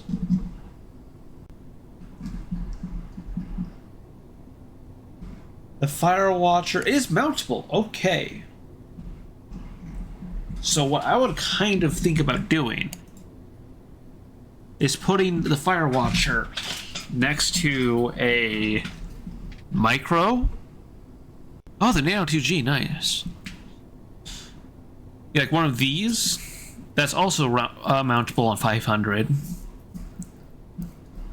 Oh, I think that's a new one. Ooh. I haven't seen that before. Either way, back to the main point. One of these is 500 as well. So throw these on one of these racks, get a big ass rack, and you should be fine.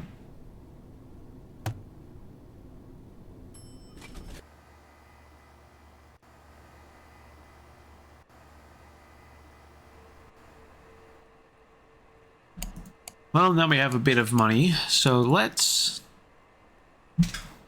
get another residential floor, I guess. It's probably for the best.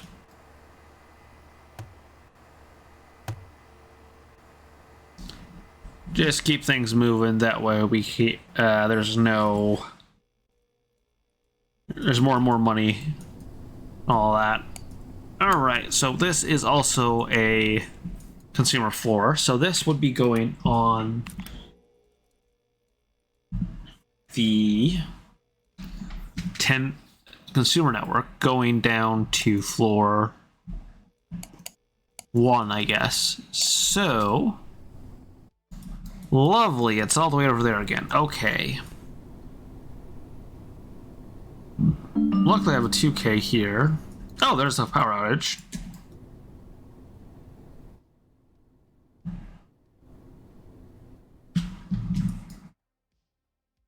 Yeah, so what I will do... So I'm going to go to the Barrett & Sons and just place there. That way, that shelf that I just placed can go or house a converter. I'm just going to go with a typical IO to IO one. Not going to worry about anything fancy. What I am going to worry about is doing a fancy... Yeah, let's do a pretty decently sized rack. That way, we can get a rack-mounted power supply, power expander. Do I need 113? Gonna need the router, the expander, and the switch. Let's go with a 6 just in case.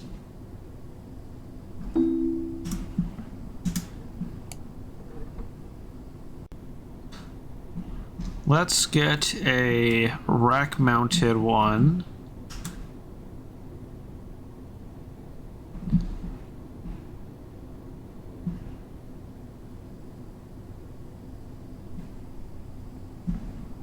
This Nano 2G is 2 ports, but it's not rack mountable either. Dang. So let's just grab one of these basic ones. That's 600 versus 950. Yeah, I prefer that. All right. Then we're gonna want a rack mountable switch, which is unfortunate because I don't think there is one. But that's fine, I have a shelf that I left behind. Shoot.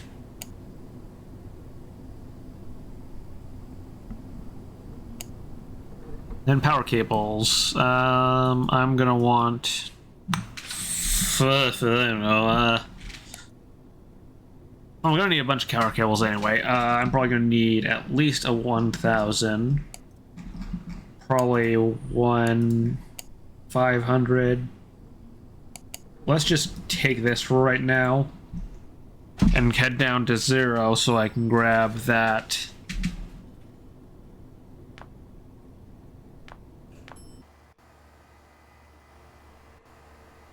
Huh. Keeps on not wanting to follow me. Anyway, I'm gonna take a real quick break to use the bathroom. I will be back once I'm done. See you then. Alright, well, that was way longer than I wanted, but here we are. Alright, let's get back on this.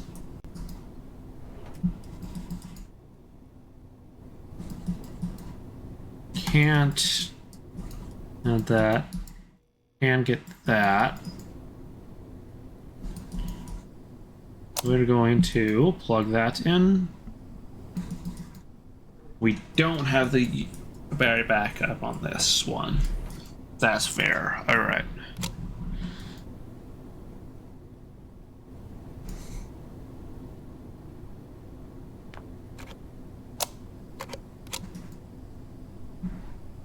That's fine. We can just do that. Then I guess, yeah, we just put that up there. That works.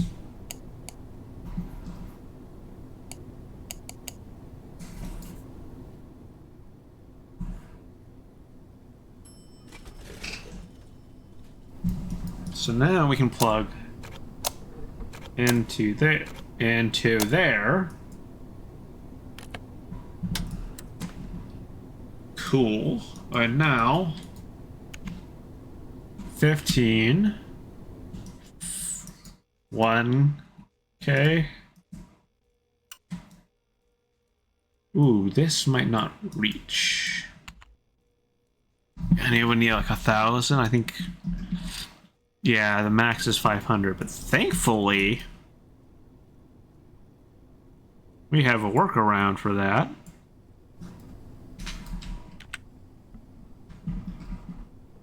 You can now get a 200 and a 1K.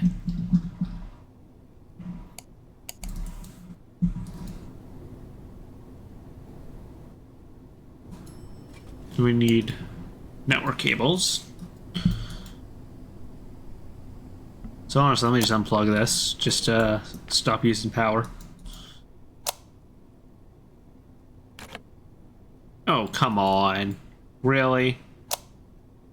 Okay, good.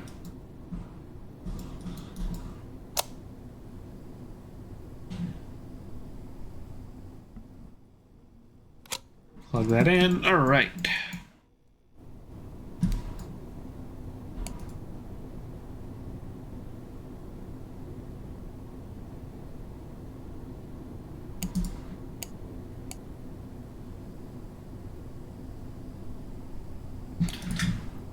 Sweet, account balance is still positive.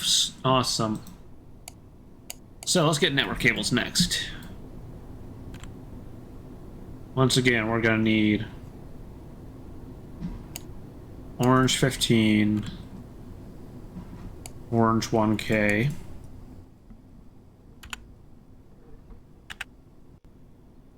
Okay, I don't like that. That's gonna need another 15. Then we're gonna want a blue 200. Then we're gonna want a green 1K. So let's check out of that. Get a green 1K.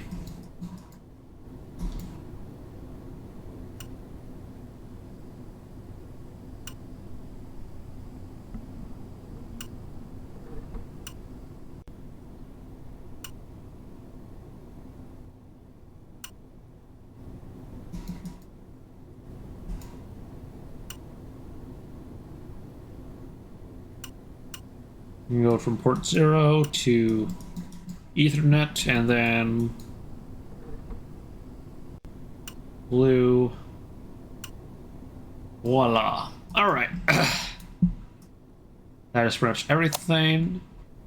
We are running it out of port 0, so it should just boot up fine.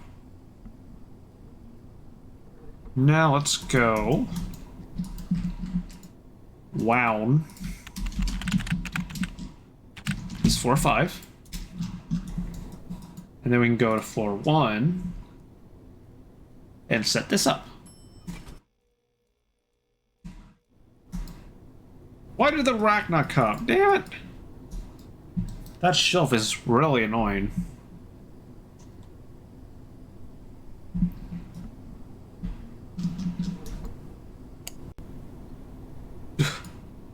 That was an pretty interesting timing. Alright. So, yeah. I don't have the ability to put a firewall right here, right at this current time. So, let's just socket teeter. Place that there for right now. No. Let's put it over off to the side over here. That way I have enough room to put a rack right here. So I'm probably going to need one.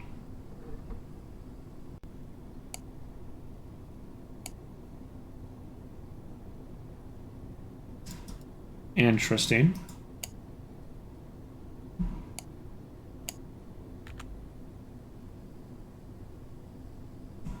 Let's put one there. Confirm that. Lacquer with wound. Link that. Get a 500 green.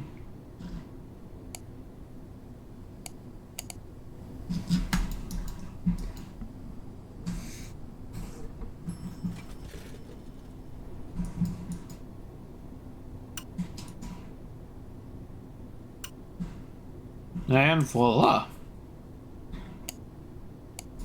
Now if I look at the surveyor, we can now see that they're very happy. Now let's look at the links.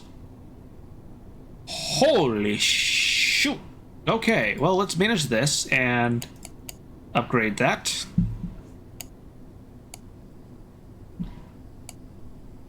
In order to get some better bandwidth. Floor 1 to 3, that's interesting. That's quite high.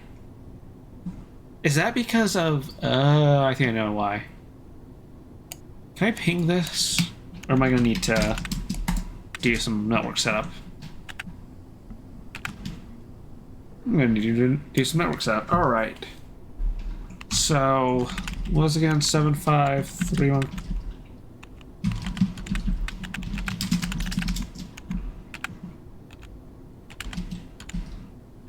63 78417.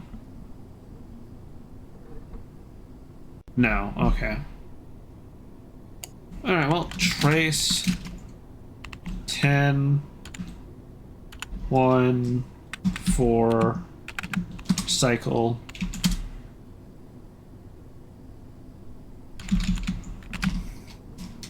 72774. Nope. 73716. Yeah, here we go. So route port 0 should be this. So route add via 0. Or no, we want to add this via 0 on 73716. So now if I ping you, now I get a response. So now route show on you. So port 1 does draw or does force traffic. Okay, good.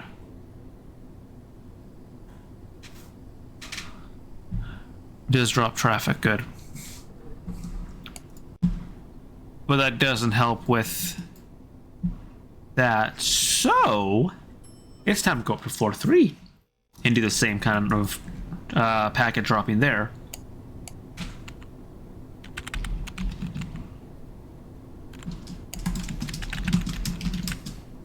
Some 37, and now I can do it on the other one, which is the 70 or 32307. So now if I ping this, it didn't work because I put it on. That's why. 3. No. 4.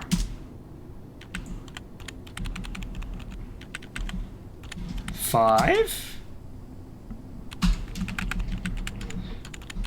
2.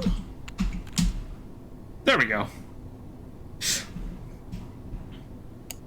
Route show on you. Whoops. And look at that. Default is being routed down properly. So, what we're going to do is we are going to route add UDP 67 via 1 on this router. Oh, traffic. Gotta add that. Keep forgetting that. Whoops. So, now that we have that, we look at the tower link, we should see 3 to 1 drop pretty decently.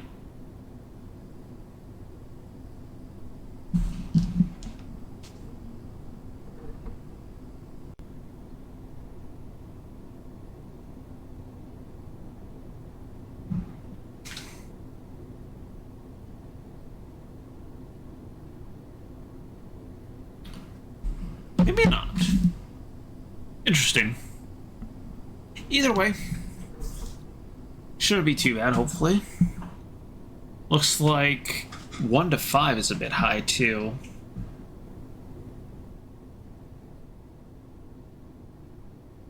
It's fine for right now.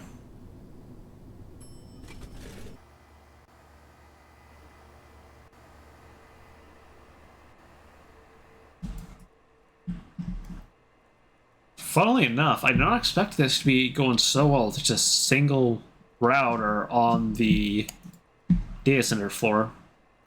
Let's upgrade it. Well, I would if I had the credits for that. So let's just wait for a day or so.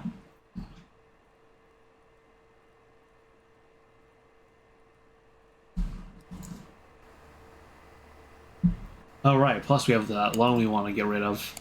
Ugh. Either way.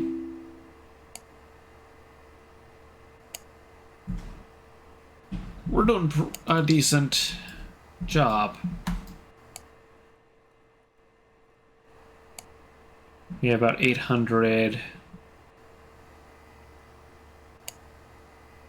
So let's look at the Secretariat again, see what we have on proposals.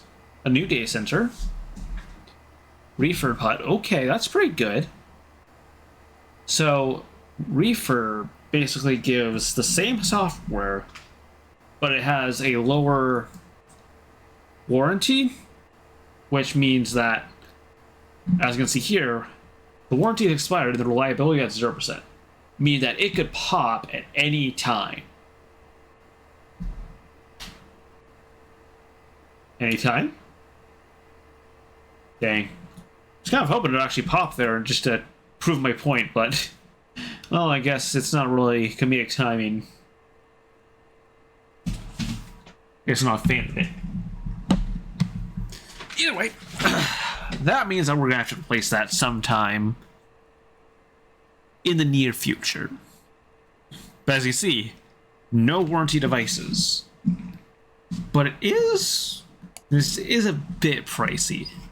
NetOps, I haven't really found a good use for just yet, per se. I'm sure there is a good use, I just don't know. New data centers are pretty good, but not this early, I would say. You would probably want to be at like floor 10, maybe, before putting in a new data center. So for right now, I'm just going to lock the refurb hut investment. That way I can get it next time. And yeah, I think for right now, I'm just going to leave it. I think this is a good getting started guide for right now. So I think I'm going to leave it here for right now.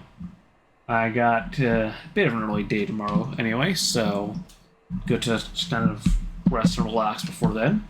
So for now, if you've liked this, please drop a follow on Twitch, subscribe on YouTube, same with liking.